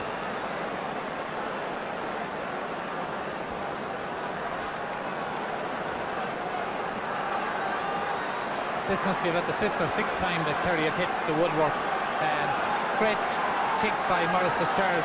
Comes down off the post, and Timmy Fleming was sort of being fouled there, gives the ball back, and Pa Dennehy does the right thing in the circumstances in trying to punch it over the bar, but hits the post. Back live, Whitnell trying to steal inside against Tom Spillane. Spillane doing well against Linden and Whitnell, but he's lost it. And the referee says it was an unfair steal. And very shortly it seems that Liam Austin will be introduced into the Down team. He can yet be a very influential figure in their midfield.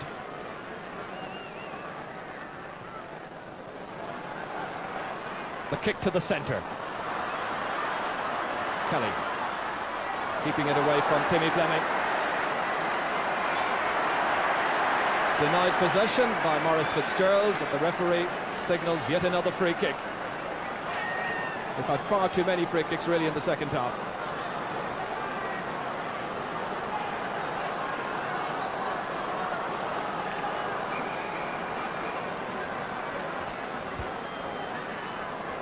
Ross Carr has taken this one because Gary Mason has put a couple wide from this side.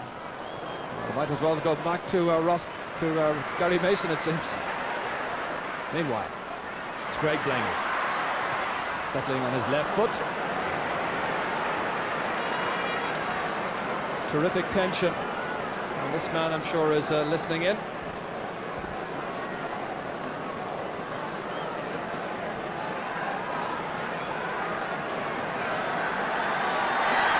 Liam Austin is coming in with a little slip of paper, and the player who's making his way off is Eamon Burns. So Austin, the great campaigner down the years, replaced by Pete McGrath. Into the centre of the field, Austin's in there and Burns is gone.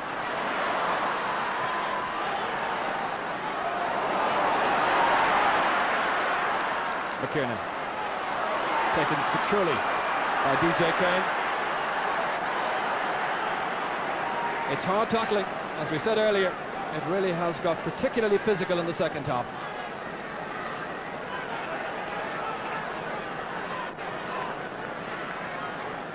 A reminder that the sides are still level with 10 minutes to go. Down 1-5, Kerry 8 points.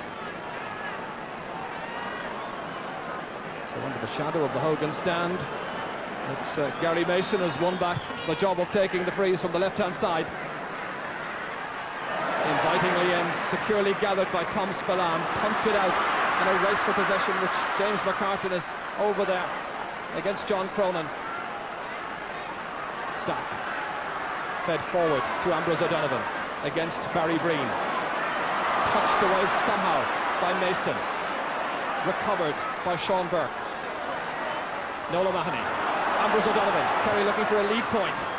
Belted forward towards John Cronin. And Cronin commits the foul. Paul Higgins, the taker. DJ Kane. Ross Carr.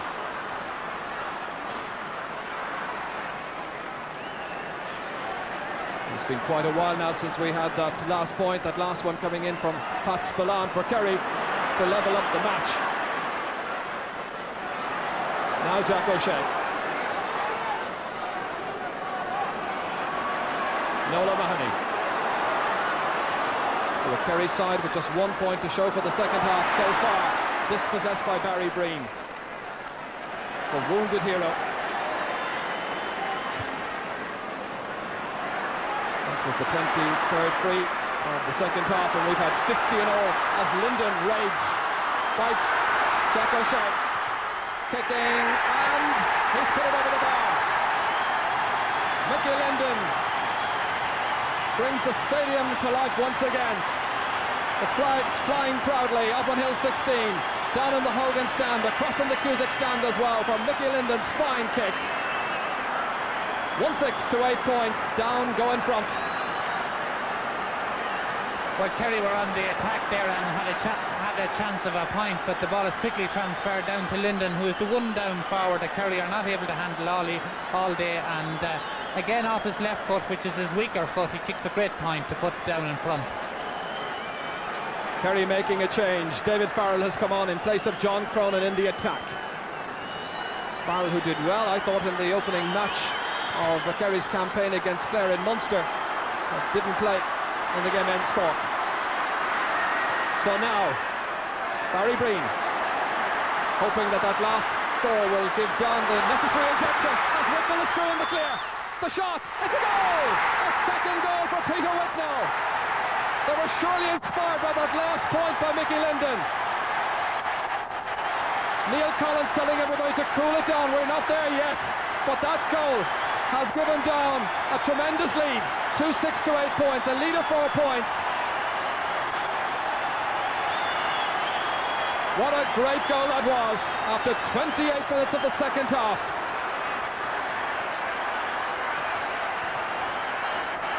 Well, this could be the goal that puts down into the All-Ireland final. Barry Breen does very well in the middle of the field, and Mickey Linden does well to hold off the Kerry back and puts in Whitnell, and again he makes no mistake from there. Conor Deegan, and surely the Kerry team now will show what they're made of once again. Surely they'll come with a late flurry, but only 1 point to show for the second half, that by Pat Spillane. Liam Austin putting in the challenge unfairly against Nola Mahoney, so it's going to be a Kerry free. Jack O'Shea is going to take this one. Maurice Fitzgerald's in around the house. Punted in. Ambrose O'Donovan putting in the challenge.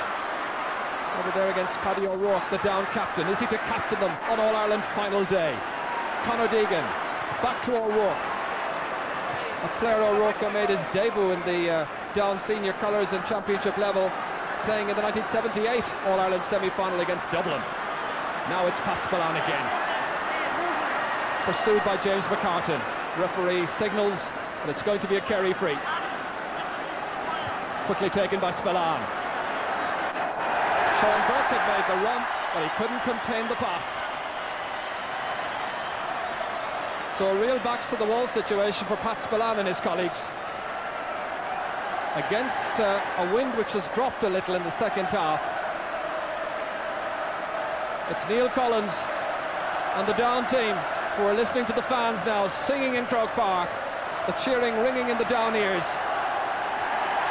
Greg Blaney makes it secure against Timmy Fleming. Mason, 5 minutes to go. Whitnell, the goal scorer. The two-goal hero looking for a third. He's satisfied to top it over.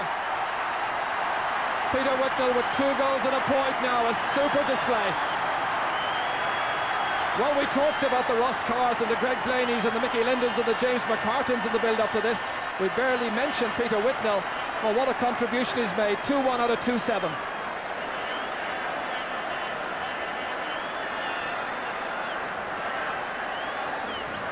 The long ball that Down have played so well for the whole year, again causing problems for the Kerry defence.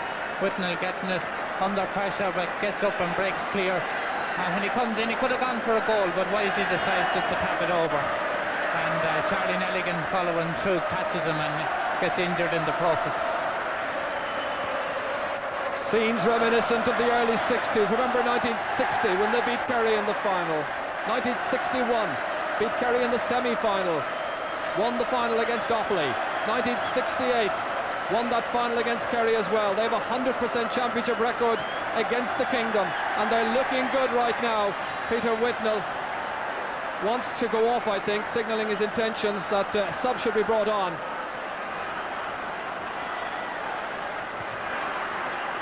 Just under 4 minutes to go. Ambrose O'Donovan, can Kerry yet save the day? Behind by 5 points. DJ Crane going back, making it safe and secure. Chipping it neatly across to Brendan McKiernan. McCartan was reaching out for it, but Blaney gets onto it fast. Good secure build-up play. Whitnell looks recovered in there in the middle of that little movement. Rosscar now. 2 points so far in this game for him. Taking it back from Mickey Linden. A very confident-looking Down team have gone into a fine lead, and it's Rosscar who's kicked the 3rd point of the afternoon. And I note that Ambrose Rogers is coming in. So just about 3 minutes to go. Rogers has come in. Whitnell has gone off, but he made a great contribution to a fine Down performance. So 2 players who carried Down teams through the 80s, largely unsuccessful years, Liam Austin and Ambrose Rogers, in sharing in what looks like a glory day for Down football. Well, they've taken over Dublin, or seem to take over Dublin, the Down fans, for the semi-final. What would it be like in a final? Greg Blaney onto it again. McCartan. His dad, of course, part of the Down teams in the early 60s. Line. Through into the centre. Barry Breen giving nothing away lightly.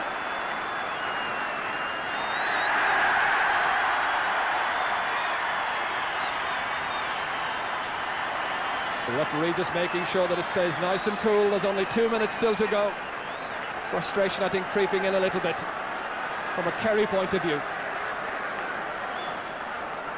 Remember, they led at half-time by 7 points to 1-3 for Down, but it's been a very good and steady display by Down. Have kicked a goal and 5 points in the second half against just 1 point for Kerry. Some pushing back there. Referee signalling that it's going to be a Kerry free. The push, I think, by Ambrose Rogers. Charlie in a right hurry now, but it's going to take a large miracle to turn this one round for Kerry. 6 points the difference.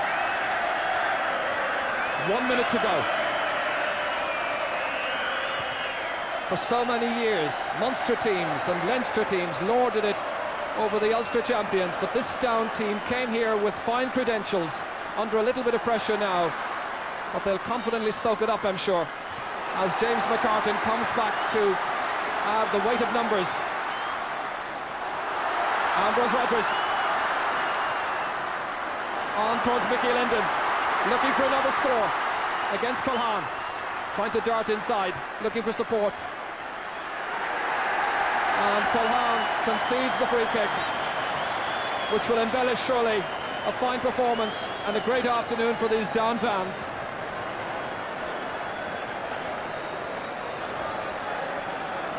The strength of the Down forward line, I think, has been the key to the game. They have been able to pull the Kerry backs around, and they've created a lot of goal chances, and they've only taken 2 out of about 6.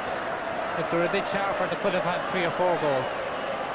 Down fans will be concerned to see just how serious the injury to Peter Whitnell is, as Ross Carr kicks. Ross Carr scores. He's got 4 points this afternoon. Linden got 2, Whitnell got 2 goals and a point, and Gary Mason got 2 points. We're in injury time. The long wait, I think, is over. 1968, the last time Down reached the final. Kerry have never, of course, beaten Down in the championship. But they have a late chance here now, and it's Maurice Fitzgerald coming through. Comes off the legs of Paul Higgins. Nothing going Kerry's way. Deegan. Carr.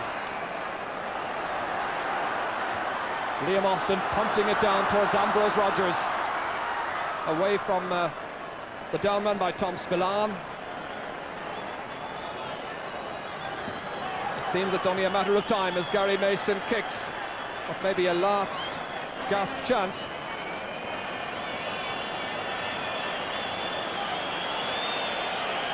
They did well against Armagh. They had to play Derry twice. They beat Donegal very convincingly. And now they look to be well on their way. The referee calling, it seems, to the ball as James McCartan kicking. The referee's whistle, it's all over. Down reached the All-Ireland final. Paddy O'Rourke will captain his team on the third Sunday in September against either Meath or Roscommon. Two dramatic goals by Peter Whitnell, one after 10 minutes, one after 28. Enough to secure Down's passage. The Mourne Mountains, I'm sure, will hear the sound of Down football fans for the next couple of weeks, preparing for their final entry. The final score Down, 2 goals and 9 points. Kerry, 8 points. Peter Whitnell, the wounded hero, delighted. They'll probably be stretching him all the way out of Croke Park. Well, it's a great day for Down. It's nice to see them back in an All-Ireland final. There's no greater supporters of Gaelic football in this country than Down, and if we get to the final, I hope we're able to beat them, but we have a lot of work to do before that. But they have a forward line that's going to cause problems for whoever meets them in the final, that's for sure.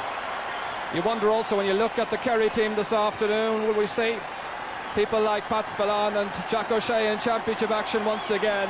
They've given us so much entertainment down the years, but this afternoon it's belonged to Down.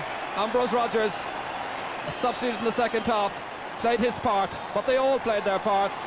And Conor Deegan now going up to some of the Down fans up towards Hill 16, first going across to the Nally, and he's got a word or two, I'm sure, to say to some people back there who've supported this Down team down the years. They've been great supporters. Anytime Down wins a championship match in the north, they start talking in terms of possible All-Ireland success. Jack, disappointed, makes his way off. Kerry, as we say, with just 1 point from a largely disappointing second half for them. But in the end, it was Down who got through by 7 points. Fabulous scenes of joy and jubilation here at Croke Park. Croke Park, a massive colour, and those colours are red and black at the moment, and they're looking forward to their day in the final, their first appearance in that final since 1968. And I have to say, Peter Whitnell, the happiest man I've ever seen on a stretcher. Well, we're not going to leave Croke Park totally, we're just leaving for a moment to take a commercial break. After that, we'll be talking to Paddy Collins and Donal O'Grady about today's match.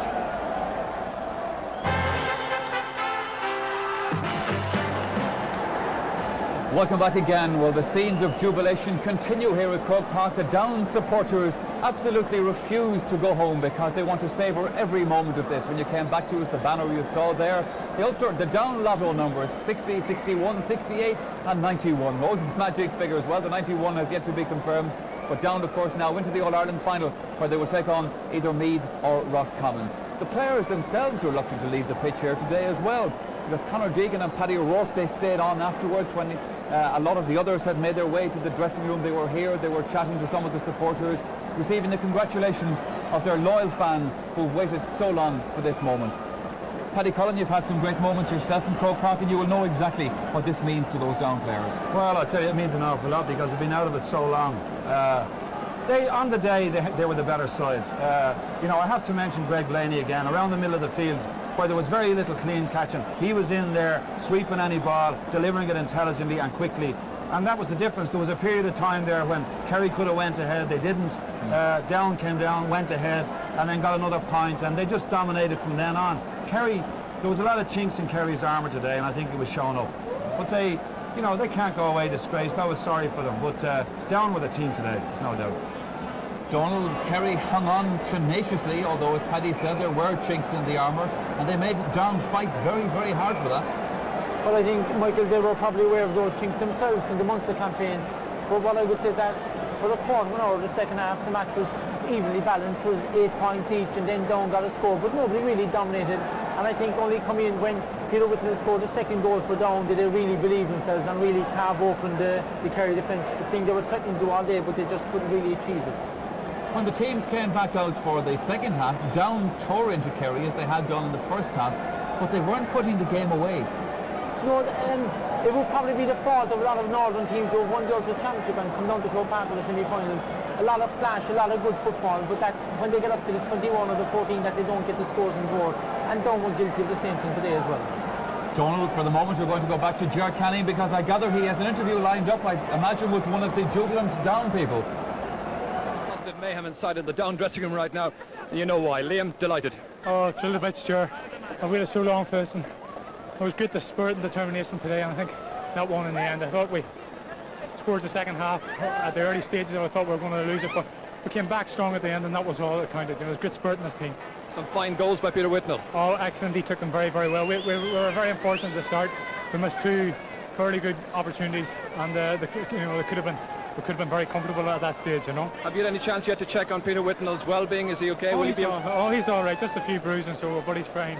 He's fine. Michael Lester was making the point. He looked the happiest man he's ever seen in a stretcher. He is indeed.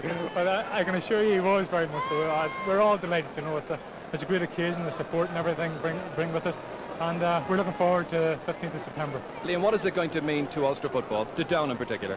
Well, Down have been in the doldrums for a long, long time. They've lived in the shadow of the 60s teams and so forth. And it's about time that the Down team up at this age start making inroads into the game. And we have good players, and it's up to us to produce it on the day. On a personal note, I'm sure you were delighted to get in there. Oh, very much so. I had a very frustrating 5 weeks, a bad injury, and just to get in there was just a dream come true for me. Liam Austin, you've soldiered long in Down's cause. Congratulations, well done to you. Thank you very much indeed. Thank you. Yes, he has indeed soldiered long and hard in their cause, as indeed has Ambrose Rogers, and it was nice to see both of those players getting a chance to take part in this game today. One interesting thing, Paddy Cullen, that I'd like to put to you is when Dublin made the breakthrough in 1974, you came pretty much from nowhere and suddenly you were an awesome team. Now this downside, it seems to me, they certainly have the players to make a big impact in football. Yeah, I think they definitely have potential. Donald was saying there earlier about northern teams coming to Croke Park and all that, but the semi-final is a very difficult game to play in because you're waiting to get to the final, and this is it. And I think they will improve now. They'll have the confidence now. They have the footballers. In the league we played them, and they had a good team then, and they're beginning to get the experience now. And this All-Ireland final is going to be anybody's. We talked at half-time, Donald, about the fact that if the Down forwards could get a chance to express themselves and to get their composure again, that they could rip Kerry apart. They didn't quite rip them apart, but they certainly started to flow towards the end of the match. They did, and Paddy made a good point earlier. I think that Greg Blaney was the man that unhinged the Kerry defence.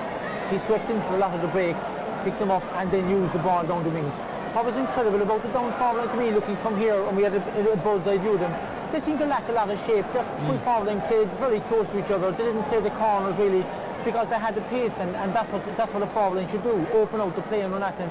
Down incredibly stuck close together, and I think it's only when they began to open it out with the last part of an hour that they did really take Kerry to the cleaners.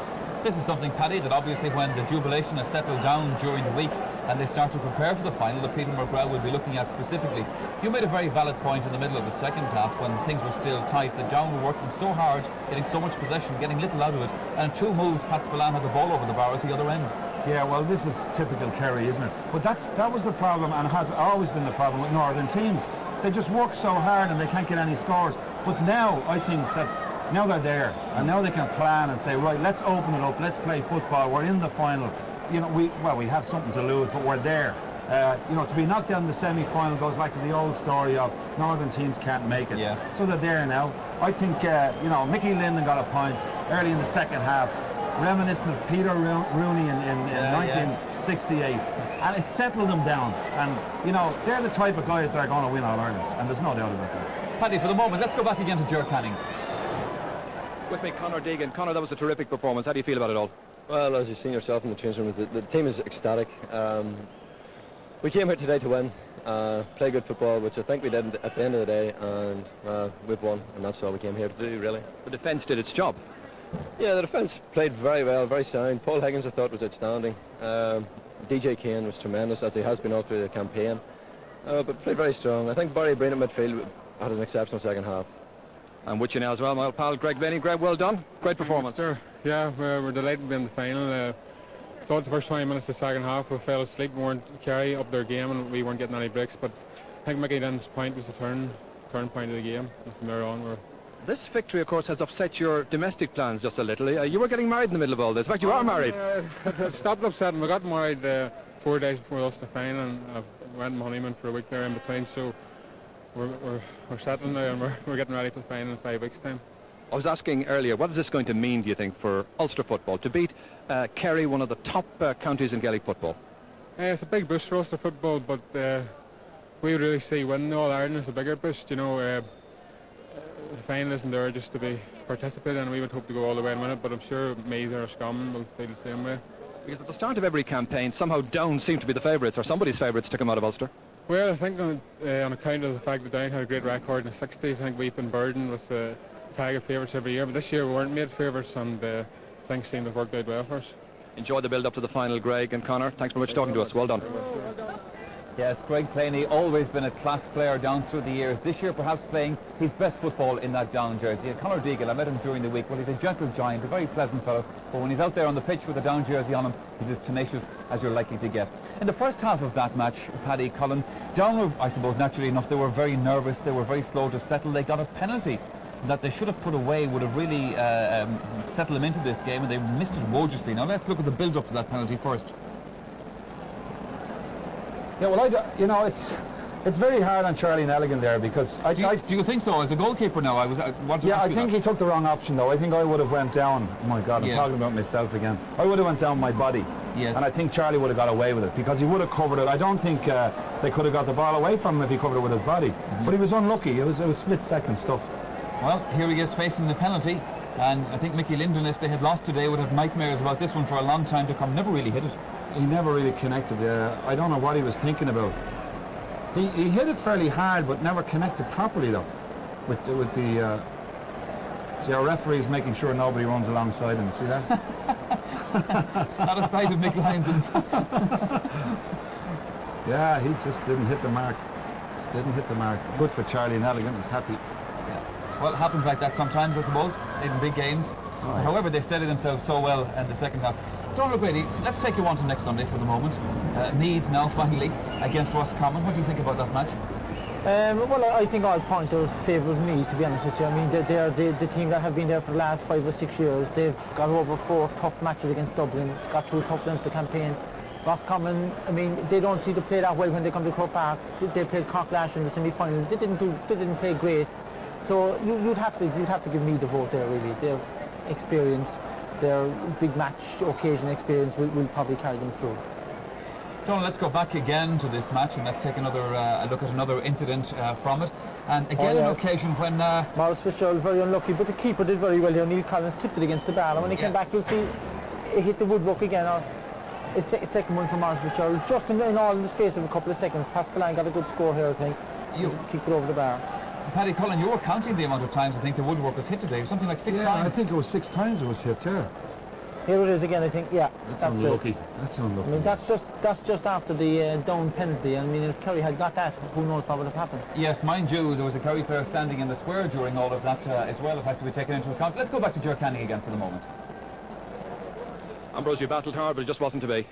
No, it was just one of those days. I think everything we tried didn't come off. We had few goal chances normally that players that had them would have taken them on the day, but today it just didn't seem to go right. But in fairness, that's a good downside. They housed us, they were fit, and they didn't let us settle on the ball. I think, to be fair to them, they played well, but I thought had we taken our goal chances, that we would have crushed them maybe a little. As the game went on, and they wore us down, and 10 minutes to go, they dominated us. The woodwork was a very popular place for the ball to land on today. It was, yeah. We must have hit it a couple of times. I had to be fair to Down, though they missed some chances as well, but I think over the run of the game, our chances were clear-cut. and we missed, and I think you can't afford to rat in a game. You won't win any game if you don't take your chances, particularly goal wins. Alongside you here, Tom Spillane. Tom, obviously bitterly disappointed. Bitterly disappointed. Very, very disappointed.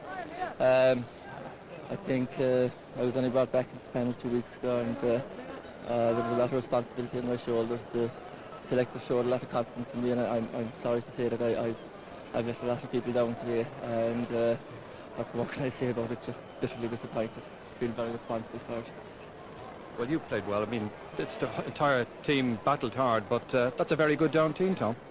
There's no doubt about that. They play to their strengths all the time, and their forwards are the key to anything. I thought we had them contained for a while there in the first half and a bit of the second half, but we just didn't penetrate and we just didn't get the scores at the right time.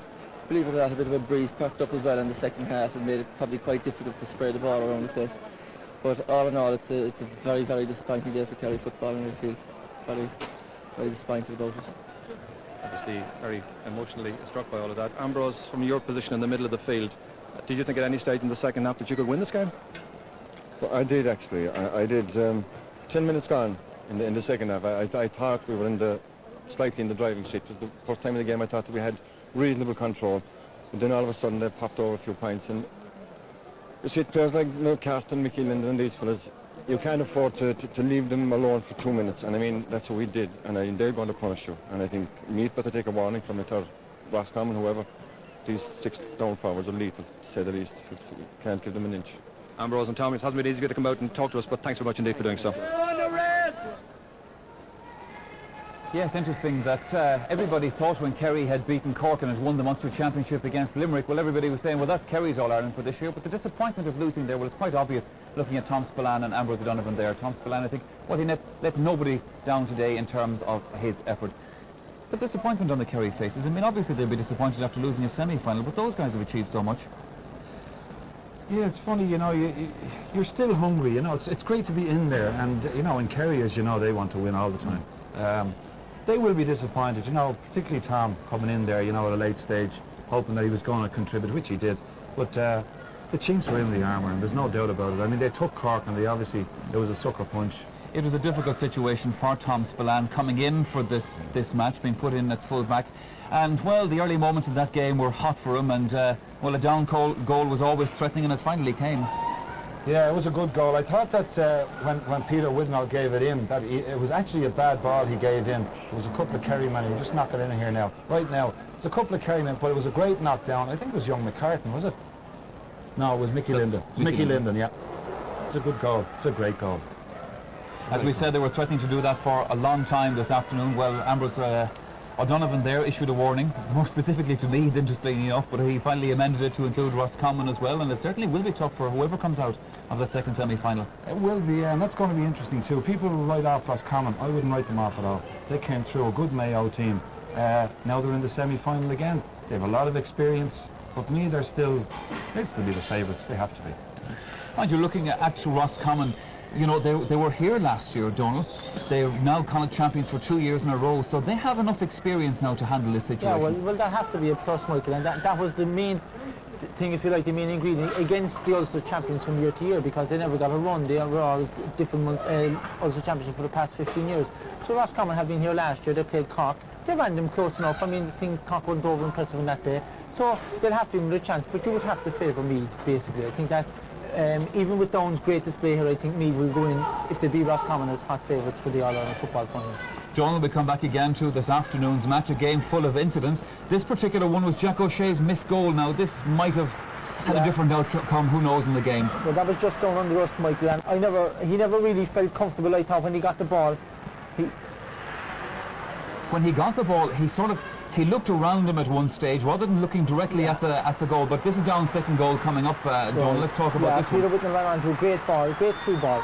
That's the ball that you want in football, the ball hit in fast behind the defence. It hopped there, and the down forwards are fast enough to get onto those type of balls.